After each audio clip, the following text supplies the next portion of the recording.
What seems to happen when you run a business is everything that could possibly go wrong at the worst time does go wrong. Investors pull money, investors lose money and they need it back. Your deal gets downvalued. Your JV partner has a CCJ at the end of a refinance that you only find out like absolutely everything. People go into property and you think, oh, this is absolutely risk-free. There's no, the property trainers make it sound easy. Whereas like property is extremely risky. Every building I look at, I fall in love with and imagine myself living there and it's in my portfolio and my great-great-great-great-great-great-grandchildren have it. Like, I'm an absolute fool for it. But when I go back and do the numbers, I then get brought back to reality. So I understand why people are like, I want this deal. Give me this deal. Welcome to another episode of the Property Developer Show, the podcast. Today, I'm joined by the finest gentleman in property, Mr. Daniel Kennedy. He's a developer, ex-military, and he's certainly someone that I look up to for inspiration within this sector. Dan, welcome to the podcast. Thanks for the introduction. Pleasure. So you obviously come over from Birmingham today, podcast studios in Liverpool. So big warm welcome to the Liverpool way of life. It's a beautiful city. Very unexpected, to be honest. A lot going on here from the property side of things, and certainly a good area to look at for investment for those out there anyway. So I know you've been on a fair few podcasts, and I know a lot of people do know you in and around the industry. So just very briefly, who is Dan Kennedy and what got you into property? So I started coming up to 10 years in November. I'll be in the industry. I started outsourcing, then went into trying to buy my own deals. Initially, I started with no money, so I had to source. And I then, when I started buying my own deals, which I sourced, I made like a cacophony of failures. Like every mistake you could make, didn't take to property investing like a duck to water. So eventually I had to sort of take control of different companies in-house because I just kept getting absolutely shafted by all the service providers. And then kind of year 5, learned how to do it properly, got out of the holes that I was in from doing bad deals. And it's just been absolutely exponential growth from there. So I've got a build company, a lettings company, a sourcing company, a planning company, and it's all in-house. Brilliant. Oh, and also an education company. Nice. Yeah. So you're covering the wide spectrum then.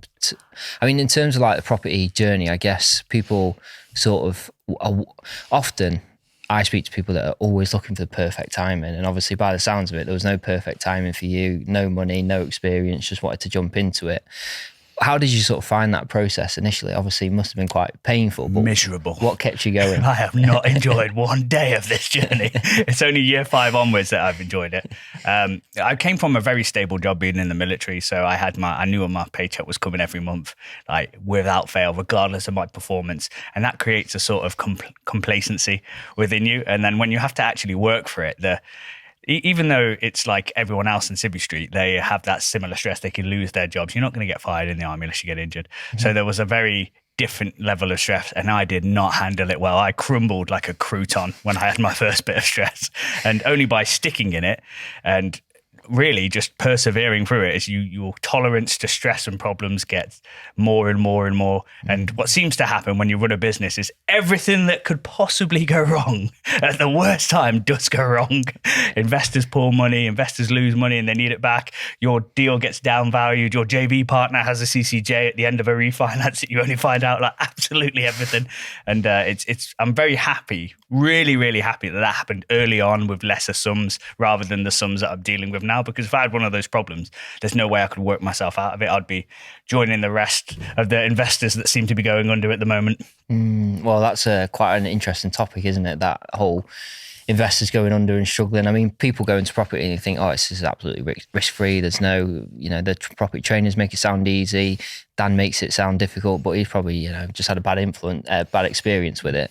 Whereas like property is extremely risky in some cases, and obviously we find that out. I'm going to go out on a limb here. I reckon more people lose money in the industry than make money from it. Okay. Yeah, if we include those who pay for education. Okay, yeah. I probably agree with that because there's a lot of people that do pay a lot for education and then never ever actually do anything with that. I think that's probably, I don't think education is an issue. I think it's what you do with that education. It's how it's sold. I think that's where the sort of underlying issues, because I think, if and often training companies, they find like these individuals that were going to be successful, whether they trained with them, whether they trained with you, whether they trained with me, they were always going to be successful because they just have that in blueprint already ingrained in them. And I think they sort of leech onto these people that they've so-called mentored and invested in and, showed how to invest. And then they put those individuals that are destined for success anyway in front of people that aren't necessarily geared towards, I suppose, business, the stress of it, because not everyone is cut out for business, in my opinion. People might disagree with that point. And I think that's where the underlying issues lay. So I probably do agree with that point that people do lose a lot more than they gain in this game. My goodness, there's been plenty of people that I've had on the phone that have been like, right, I'm buying this deal. This is how much the build cost is going to be. This is what the end result is. I'm like, but you're buying it more than what the GDV will be. Never mind the stamp duty, the interest, the legals, the interest that you got to pay the investors, the build cost. How do you expect to make money? Oh, the market's going up. Are you absolutely insane? There's so many things that people want to do a deal, want to be in property, and they often are blinded by the numbers. Like you should have absolutely zero attachment to the numbers. You should work out your GDV, work with your desired profit, and it has to be a minimum really of 25%, or your associated costs, and that should be your offer. And very often you'll have deals that are on the market, or the vendors want and say, let's use a nice round number, $1 million, and it only stacks at 400,000 for you to get that margin. And those are the type of drops that you need to be getting. Like I've done a bit of consulting for others, and I'll talk about this deal. It's on City Road where Rotten Park and City Road meet, and it's an auction house. And we did the due diligence. 860,000 was the max bid. We said we do not go over the max bid, and we'll talk more about the reasons how we get to the max bid later. And the first bid this consultee did was £920,000, and we were starting the bid at 650. And she came in over 900. I was like, had to call her husband up and said, get off the computer now. And it did actually sell for more, but I know that person took a bath with that deal. Wow, Jesus Christ. Wow. Yeah, so even with me saying do not offer, this is the reasons why, explaining the whole reason why, because we don't put any value on any hope. We don't put any value on any planning. We only value on what it is guaranteed to have. And first bid over the odds. So I also struggle educating because I don't necessarily have the empathy that you need, really. I think people take to that, though. It's a black and white, isn't it, of that sort of approach. And some people just aren't willing. They think they know best, I guess. And as they say, you can only lead a horse to water. So in terms of like what a good property deal looks like, I know you've sort of alluded to it there. What sort of things are you factoring into, obviously, GDV, planning in place? You know, what's the ideal deal for that? So we've just slated education. Now this is where I'm going to speak of it in a positive light. Now, the more you learn about different strategies, different things that you can do to a building, so permitted development rights, which is guaranteed, various strategies that you can employ to get more money out of that property, your GDV is going to be different from other investors depending upon how experienced and how knowledgeable you are. So we would always work out the maximum GDV, because that means we can offer more. It means we're more likely to have a deal. For example, let's say there's an office building. You can put 2 stories on that depending on what class it is. Maybe it's a Class E office building. You can split those units up to resi, and typically resi is more valuable per square foot versus office, but then you have to build in the build costs. So you get to the maximum GDV. Then you have your desired profit. Now I do 25%. It's not greedy. It's what gets me all my money out. Then I take off the stamp duty, the legals, all those costs, and then that will determine my offer. And what that does, it's a real wonderful exercise because it takes all emotion out of the deal. Every building I look at, I fall in love with and imagine myself living there, and it's in my portfolio, and my great grandchildren have it. Like, I'm an absolute fool for it. But when I go back and do the numbers, I then get brought back to reality. So I understand why people are like, I want this deal, give me this deal. But it's got to be based in reality, because you're going to have to raise money from investors. Now, the caveat of that is many of those investors have exchanged time for that money. They haven't done what you've done, where you've just played with numbers a bit and it's just been generated through a bit of paper. They've exchanged 30, 40 years of their money in some cases, and they're trusting that part to you. So you have to treat it with the same reverence that you would your own. In fact, even more, like, they need to get paid.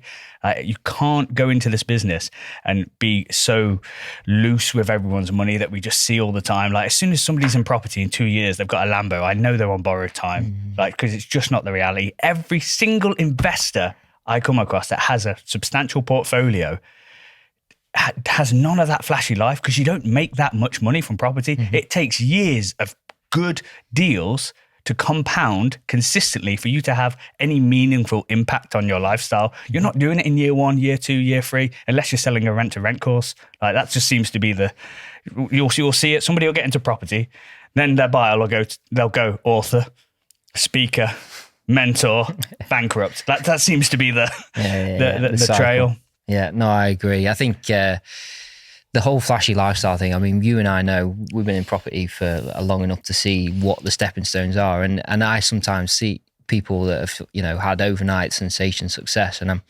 like, how have you done that? Obviously, it never stacks up, because it always comes out exactly on the first Gazette, as you put out yesterday on that on your social media post. But I think that's, and I've had this conversation before. I think people compare themselves to those individuals, and those individuals on social media are presenting 150% of what their reality is, the 100%. And people then think, well, I'm not doing enough. I need to take more risk, or I need to do more, or I need to work harder, or I need to, et cetera, et cetera. And the reality of where the individual that they're looking at is it's unattainable. Yeah, it's just complete smoke and mirrors. Oh, you articulated that perfectly. This is why I hate the 12-month mentorship, because it isn't long enough. You're only just going to learn about what property is in that 12 months. You may understand conveyancing. You may understand vaguely what planning is. You are nowhere near going to be in a position where in a year's time you're going to be on a beach in Dubai with a Lambo. It's just not going to happen. I've never come across anybody who's done it genuinely without shafting a plethora of investors. So what does that process look like then for someone that's just starting out? What can they expect to put into property to get to where you are today? Well, let's use an example of the worst case. You've got no money, got no experience, you've got no education, you've got no ability to get education. So I can't really think of a worse position than that, right? Yeah. You have to become valuable to people who are already in that industry. How do you do that? You go to networking and you offer a service. What service could you offer that you don't have any training for, that you could potentially learn off YouTube? You've got gardening, you've got tenant finding, you've got building initially. Like, there's loads of builders who aren't very good at the business side, but absolute artisans with their hands. And that's what we did. You've got cleaning, you've got essay management, you've got so many services. Like, work for a company that's doing it, or set up on your own and do it yourself, and start networking and offering services. Be really valuable. I've sold my biggest HMO deals to the person that finds my tenants. He's bought every single one. And it's just because it's easy. We've got a relationship. We've done business with each other. It's very difficult starting from afresh. It's so much easier to raise money from people who I've built for, from people who I've sourced to, and vice versa. It's so much easier to sell to people. Even if I'll get a higher offer from somebody else, if I get an offer from this person, because I've worked with him, I'm more likely to go with it. And that would be the best advice: is don't pay for education, because you might pay for it, spend 10 grand on it, and decide, I don't bloody like this industry. It's miserable. And which it is in the beginning. It is. It's absolutely miserable, dealing with tenants, dealing with the wider public who think you're an absolute shafter. When really, to build houses, you have to go through so many hurdles. Everyone seems against you. There should be bloody statues of people who go and build houses because of how hard it is, how many hurdles and barriers are put in front of us. But you're going to get hated for it. People think you make way more than you do. And so I would get a job in the industry and decide if it's for you. Then I would start immediately sourcing, because when you become a sourcer, you are like the pretty girl in a nightclub. Everybody wants your contact. Everybody wants your deals. Everybody wants to work with you because you're the gatekeeper. And that's very difficult, and it takes years and years and years to build up a good pipeline. But I would invest in myself and learn about sourcing. And most of the stuff you can get online. And I would ask yourself the question, like, if I have to pay £10,000 to this person to tell me to go out and deliver leaflets, is this the right industry for me? Like, if you need that, you're not going to make it. You need to be self-motivated, because the vast majority of the time, 99.999% of the work is going to result in nothing. These leads, these marketing, you're not going to get anything from it. It's that 0.001% that'll get 1 or 2 deals, and then that'll slowly build up over time. It takes years to build up a good pipeline up. Yeah, it's definitely worth that process though, if you've got a passion for property. Yeah, get in the industry. Exactly. Like the people who have, and they haven't paid for any training. There's a gentleman that runs my construction company now who he's taken it over and I give him the work. There's somebody who's running the lettings company, and no doubt once he proves himself, he'll be involved in the business and he'll get a portion of that. There's people who bring me deals as well. So the sources who bring me deals don't know how to execute on it. I've JV'd with them now. There's a great deal that we got in Cornwall where that has resulted, and it will do when we build it all out and asset manage it. His first deal will result in him being a millionaire after he's finished on paper. That's why he won't have a Lambo. Yeah, makes sense. So in terms of like the deals you've done, the most impressive one that I'm aware of, I know there's a few, but the one that I'm aware of has to be the farm. Yes, that's really good. So let's delve into that one. So a long time ago, I romanticized the idea of owning a farm, living in the countryside, and it's proven everything and more than I thought it would. It's absolutely brilliant. It's so much better than any other deal that I've been in. So I drew a circle around Birmingham and I contacted every farm. And the first initial contact is always I go knock on the door. It's just I've never been able to do a deal over the phone. Like I've tried to improve. Like I'll record my phone calls and be like, flipping nailed that call. I am top dog. Yes, that's a deal. And then I'll listen back to it and I'll be like, and I sound like such an amateur. Where face to face, I obviously seem to be more comfortable. So I go knock on the door and all I do is I just give them a card. Say, if you ever want to sell, give me a call and we'll have a conversation. I'm not making any offers. I'm not doing any due diligence. I'm just prospecting to see if they will sell. So I did that. I had about 300-400 leads. Nothing. The circle went a bit wider, till I was about 40 minutes, 50 minutes outside Birmingham. Now this farm, it was in the middle of the farm. So I actually had to go on the land, pretend I was a rambler, and then knock on the door and be like, hey, if there's anything. And they initially had a pretty hostile response. They were like, get off, what are you doing here? Go away. So yeah, fair on. A couple of months later, get a call. We're interested in selling. There's been a terrible accident. So the husband had a real bad fall, accidentally, I'm sure. One day his wife came back and found the husband had fell into a secretary. So she was now very, very bitter about that. Okay. Right. Then had a conversation with me and was like, I want to sell. They bought it for 1.9 2 years prior. And then I asked, how much do you want? And they were like 1.1. Was done deal. Went and got it valued and viewed the property. And what they had done, they'd got planning, stripped it out, made it unmortgageable.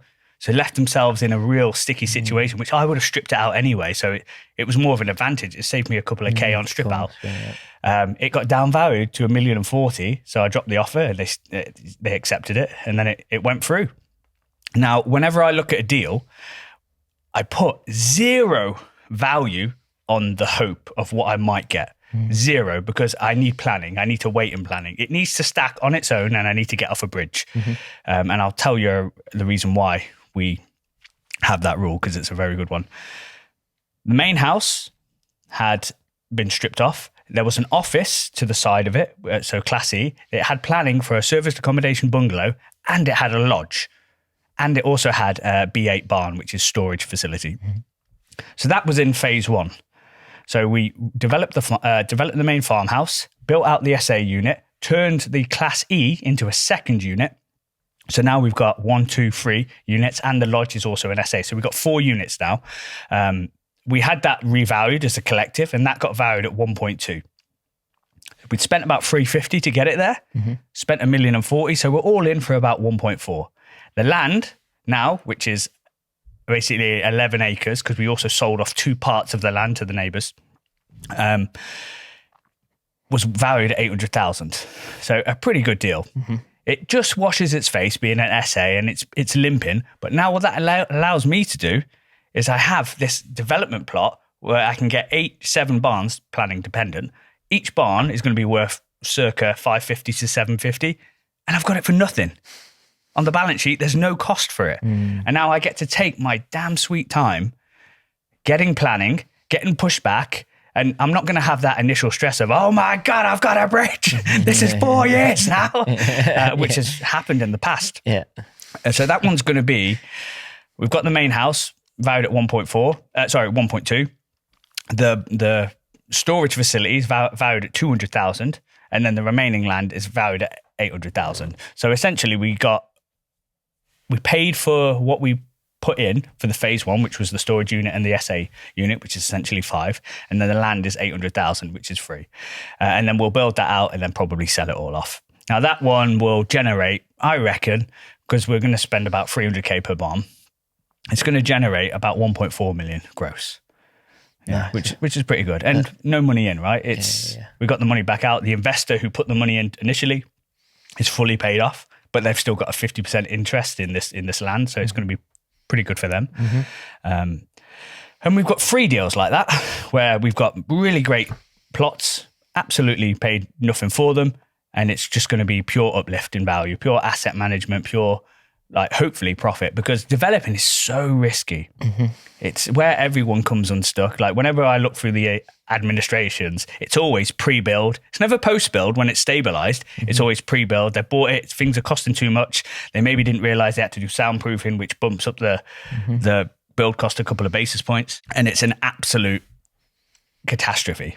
They can't get out of it. It gets repossessed, and then the administrators whack on their fat fees, and then the company comes under. So I know that I'm going to not be aware of some things. Even though I'm constantly learning, constantly on YouTube, I know I'm going to come across something and be like, What do you mean I have to spend 100 grand on that? Like I did with the farm. I didn't know when you build out new units, you have to have a new sewage system. Didn't account for that in the slightest. But thankfully, because I knew that I myself am a risk in any deal, because I don't know anything, you don't know what you don't know. I have like a real big reserve as a risk sort of buffer against my lack of knowledge or incompetency. We had to spend £110,000 on a sewage system for a barn that was going to be worth 70. So it stung. Oh, yeah. However, we were able to make it bigger. So now we have the sewage system for the whole 8. Because it wasn't too much to upgrade it to future-proof the whole site. We have I'm talking about another one, the Cornwall deal. This was brought to by somebody who came on the sourcing course, said, I've got this portfolio lead that's come in. We came down, it's 11 units, planning for 3 more and a car park. So in total, I suppose you could say the planning for 3 units is a site. So let's call it that one. So in total, 13 units. 3 houses, 7 flats, 2 development sites. We put the value at 3.5. We initially went down and the vendor was like, we've got a value at 3.5. We'll give it you to 3 million. Then we did a viewing. Without even talking, the person that was walking us around said, I know they'll take 2.8. So they dropped £200,000 without us even having a conversation. Now, obviously we couldn't offer that. We offer certainty of completion over price. Now, if they can put it on the market and they can wait, we say, go do that. You're going to get more. We offered 1.6 with them lending us the 1.6 to buy it. But how we didn't just say, you need to lend us the money. We broached it in a couple of ways. We gave them 3 options. We gave them a cash offer of 1.2. We didn't have any cash to buy it. We were never going to buy it at 1.2. If they would have selected it, we would have sourced it on. We offered a part now, part later for 1.8. And then we offered vendor finance 1.6. Now, they said, initially, they're like, get out, you've wasted your time, our time, everyone's time.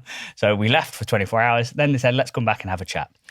And they said, we need 400,000. So then I thought about it. I was like, okay, what we'll do is we'll buy 2 of the units at full market value, put in 25% down with a mortgage. So we had to put in 50,000, and I think it was 52,500 because we bought one at 210, one at 200 or one at 225, one of the two. We completed on the purchase. We got a lease option for the 1.2. And then the problem came about is that they wouldn't have enough money to pay the capital gains. So they said, we need to buy another 3. So we're buying those on a 100% bridge. So essentially no money in. And then the remaining, I think it's 5 will be the remaining 6 will be on vendor finance over 5 years. Now, what we were able to do, we had to put the initial money in for the stamp duty and those deposits for the 2. So within week 1, we sold off 50% of the car park or the uplift of the car park for £250,000. So we got all our money out in a week. We've got the 3 development sites. Sorry, the 3 units on that development site. The sale went through on those at £1 each. So we bought 3, they're not built out. They'll cost about 80 grand to build out, but they'll be worth 250. We bought the car park for £1 and then sold it for 50% of it for £250,000 in that same week. But that's still a good deal for that prospective investor because we've put the pre-app in. They're very, very pleased with what we're putting in. We're going to build 4 houses and 3 flats. That's a GDV of approximately 5 million, hopefully, depending on how high end we go. And they'll get 50% of that uplift. The vendor is really, really happy because the properties hadn't been managed very well. Some of them had like live wires just hanging out. A lot of them didn't have ECIRs. A lot of them didn't have the correct certifications, and they weren't really maintaining it as well as they should. There was problem tenants within the property as well that weren't paying. So initially, when we bought it, it wasn't making money. We were actually having to put money in, but now it's ticking along like a dream. The planning app is in. We'll hopefully get planning for that, and then we'll go down and build. And this was a portfolio that we got the vendor to lend us 1.2 via a sort of lease option. We got the other 400,000 from a mortgage, and it's going to be worth probably 7 to 8 million. Wow. Yeah, and it's just a paper exercise, really. Amazing. And that came through a sourcer that had attended one of your courses? Yeah, he just put a post out in the Facebook group. 500 quid to anybody who knows somebody who's selling. You put us in touch if we come to a deal. And the son-in-law was like, I know a portfolio. And we gave him 6 grand because it was 11 units. Jeez, fair play. Amazing. I mean, that's where it sort of, and that's, I suppose, the pipeline that you're talking about. It's the years of prospecting. I've got one landlord that has gradually started to sell bits out of his portfolio to me. And he feels comfortable coming to me because I'll find the best solution that works for the both of us. And he'd rather deal with me than an estate agent because he knows that I'm going to hopefully either buy it myself or find someone else that can potentially buy it. And I think, that was leafleting, crikey, 5-6 years ago when I first sort of started to take property seriously, investing in myself, investing in my own projects. And obviously that's paid dividends over it's the pipeline. Period. Whenever I chat to somebody, it's how you get that lead isn't really too important, right? Marketing's marketing. It's following up with a pipeline. The deal is always in the follow-up, always has, always will be. Yeah. Now, people can look at that type of deal and be like, oh, I could do that for my first deal. You're not going to do that for your first deal because you're not going to have access to the lenders that would accept that level of risk. So you have to build up to it. And the only reason that we were able to do that deal is because of the absolute cock-ups initially that I learned and built up a portfolio over the long term for us to be able to execute that deal. I'll talk on some of the cock-ups. So I sourced for a year, eventually got my first deal. And because of that, I had an investor. They came, gave me £180,000, and we were letting our roofer do our planning apps because he knew CAD, and we were getting them. So we did one 8-bed HMO, did a 2nd-bed HMO, did a 3rd one. They all sailed through planning, and we were like, hold on, I think we might be onto something here. We're going to be billionaires. We might be the UK Donald Trump. This is fantastic. So then what we did is we raised more money and put 3 apps in. And what do you think happened? Refused. All 3 of them got refused, and we were on bridges. So previously we were doing it with cash, and then we split the cash up and did it on a bridge with private investors, and all 3 were like, So that's what started the slow decline of us trying to unpick those deals, because one of them, we stayed on a bridge for 4 years. Jesus. We put in for 16, they said no, put in for 14. Planning officer changed. We had loads more fees. Planning officer changed again when we put in for 14, go to 12. Right, planning officer changed 3 times, go to 10 and we'll give it you. And we were like, the same planning officer, different? No, the same department, but the planning officer changed. Person. Yeah, they left. So the new person was like, nah, change this, change that, change this. Jesus. So we eventually said, nah, we'll go to appeal. Went to appeal, and the appeal rejected it for a reason that the council made us put something in. They made us change something about the plans, and the appeal rejected that, but not our principle of development. So then we put in another app, and bearing in mind, during this, we were like, we're just gonna have to accept this loss. This was 4 years in, and we were due to sell the plot for 300,000. Now we bought it for 300,000 like 4 years ago. Planning came in, and we on the Tuesday, no, it didn't come in. The appeal came back on the Tuesday saying giving us information or data that we could get the 10 if we put in another app. But that obviously involves more fees, more planning fees, and it's going to take 3-4 months. And we were due to complete an exchange on the Friday. So when we went back to that person, we're like, right, we want £100,000 more. We know we're going to get 10 now. And they were like, nah. So we sold that to somebody else for 400,000 on the premise that we build it out. So 4 years into this deal, I then had to build it out for somebody. And now it's a great asset for them. And all we got to do was just walk away and not lose anything. And so that was essentially 5 years of blood, sweat and tears, putting everything, all our IP into this deal, only for us to walk away with nothing. Now, another deal we had to sell on because we butchered that in this process as well. And then the third deal we kept. So out of the 3 deals at one, we had to sell 2 and we kept 1. And yeah, that was, I would never, ever, ever, ever go on a bridge again to get planning. It has to have planning or I can have it for nothing. And that's the reason why. Now, when you look at the property industry with those lenses, you'll begin to see some of those deals. It's very, very difficult and they don't come around often. But as you educate yourself more with the planning system, with the PD rights and what's possible, you'll be able to spot them and de-risk it for yourself and your investors. So when you're sort of looking for deals like that, what are you kind of looking for?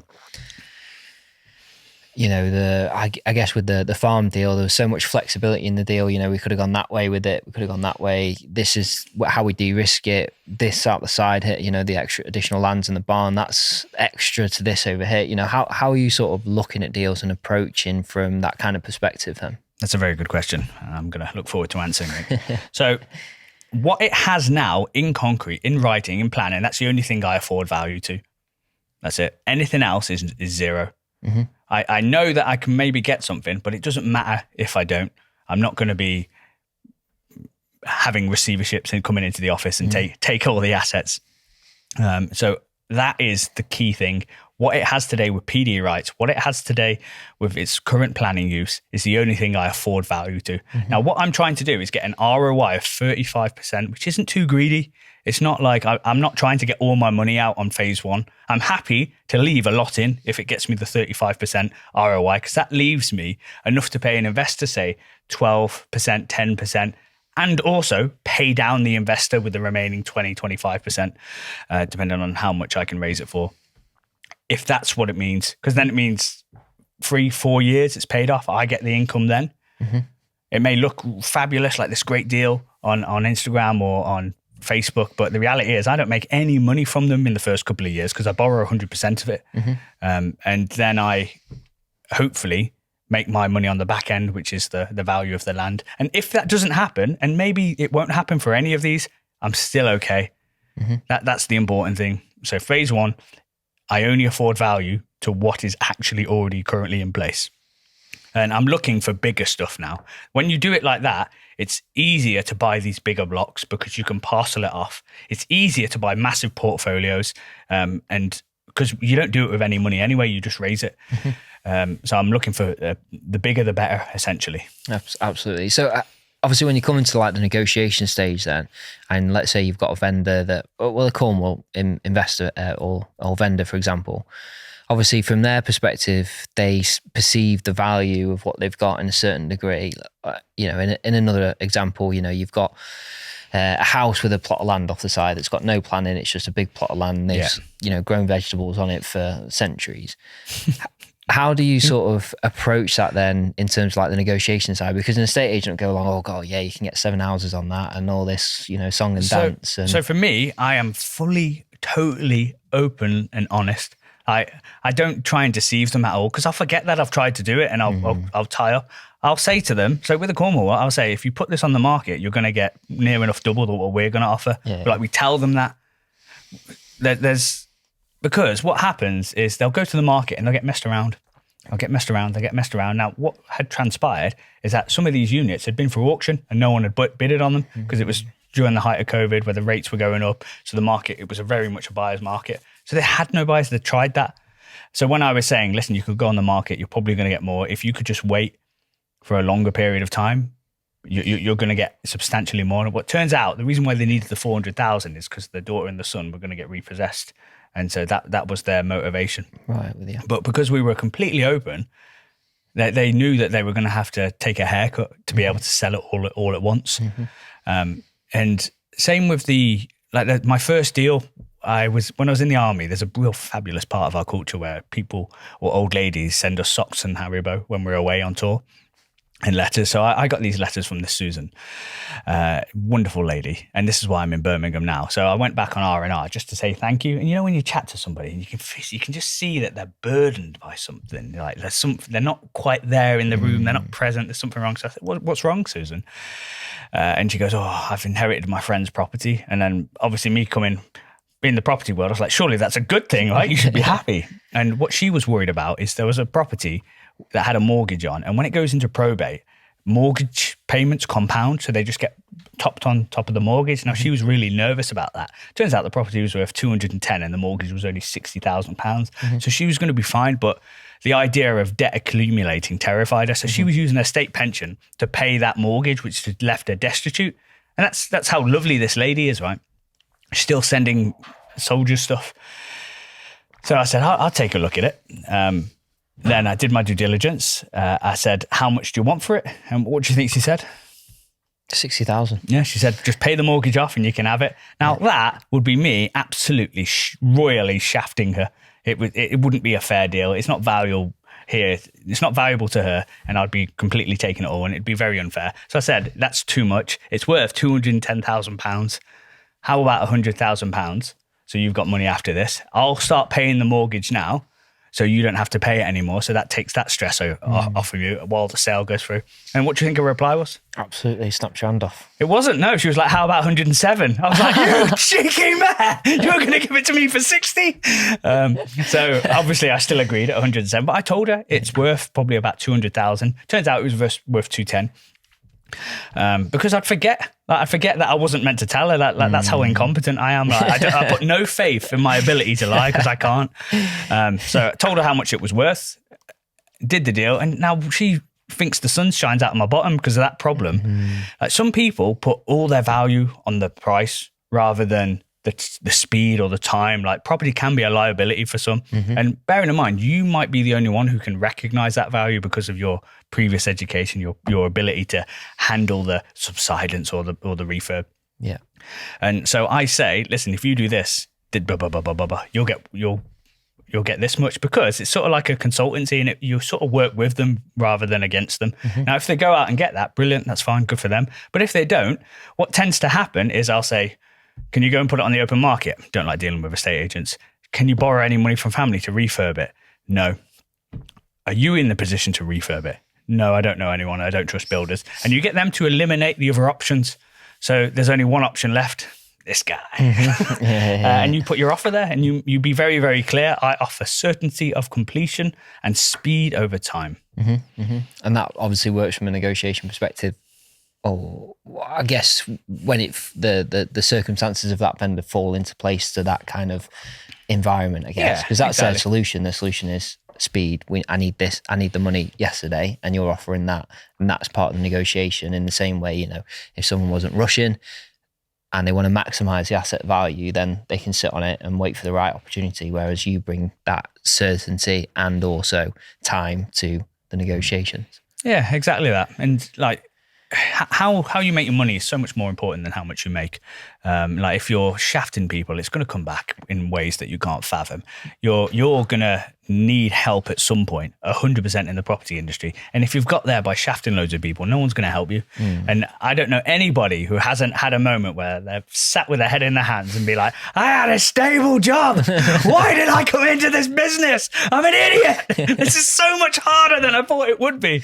And like, they need help. Like, there's been moments where stress has been so intense for me, it's changed my voice, because everything that can go wrong does. I'll finish on because I think I'm very conscious of the time. I'll finish on this story of another absolute catastrophe that happened. So I was sourcing a deal. I own this now, 26 York Road, 9 units. I bought it from the landlord. We agreed 400,000. It didn't sell at auction. I went and found out who he was, and said, hey, I'd be interested in this. We built up a good rapport, and he said, well, you can start work on it if you like while the sale goes through. Now, I had a really low bridge on one of my 12 beds. The 12 bed was valued at 865, which is good, right? Really, really fantastic. Now, the planning use said use as a HMO, but it didn't specify the number of units. Now, this had been used as a 13 bed for years and years and years, and I lowered the number because I wanted to make the units bigger. So we refurbed it. It got valued at 865. We went to the bank and said, this is what it says on the planning. Is it okay? Can we place it with you? And there's going to be no hurdles. And they were like, no worries, absolutely fine. So that was going to release about £400,000, which was enough to buy that one deal and also refurb it. So we start working on it because I've got a build team now. We're stripping out. We take off the roof, and the vendor's like, "You need to purchase this." And the bank are just delaying. Like they're waiting for a few weeks and then giving us one more question. Waiting for a few weeks, give us one more question. Waiting for a few weeks, give us one more question. Now the vendor says, right, listen, I'm going to take it back. Now he's off in Cornwall. He hasn't seen the property. The property has no roof on it because he's told us that we can work on it. So it's been devoured in a big way. He goes, you need to exchange now and complete or else I'm pulling out.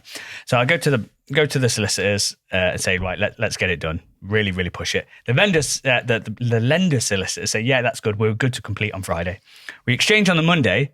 On the Tuesday, they say we're not going to do it because of the planning clause. We want you to get a cert of lawful use for the 12th. So I was like, so it's got no roof. I haven't got the money to finish it. And the money's in that, and the bank's just pulled out and have exchanged. So immediately I just go, I'm completely distraught because I'm going to lose 40 grand for the 10%. The vendor's going to think I'm an absolute dog toffee because I've taken off his roof and stripped all the property down. And I'm never going to get cert of lawful use in time. So I was like, oh God, this is terrible.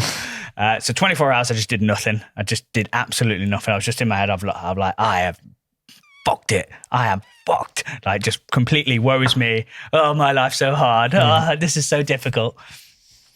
And then I had a call from a broker, and she was my broker. She was like, what are you doing? Go and sort it out. Stop feeling bloody sorry for yourself. You've got time here. And I was like, right, let's do it.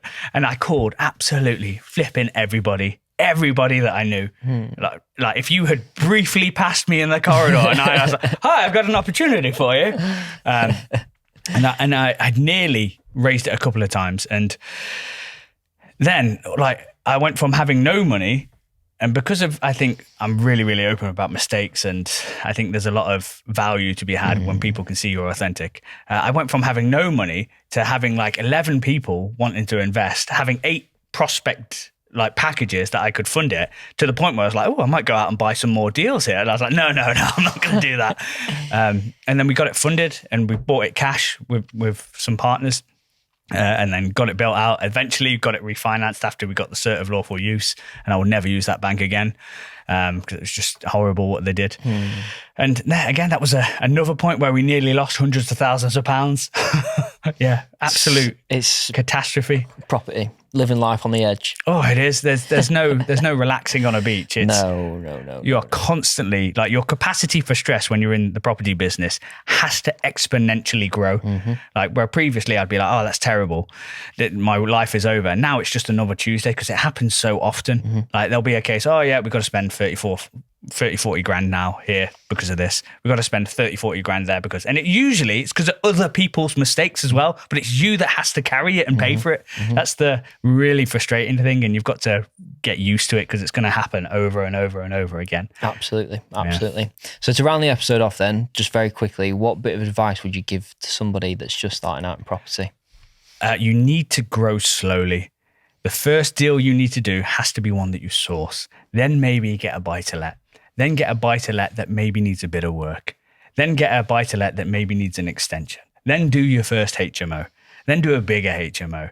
Then do maybe a conversion of a house to 2 flats. And the rule that I'd like you to impose is if your portfolio can't pay for the interest on this new deal, the deal's too big for you. You need to be able to have no money from that new purchase or that deal that's in planning or that deal that's undergoing building work and still be solvent. Otherwise, you're going to end up on the infamous wall of fame of people who have gone under.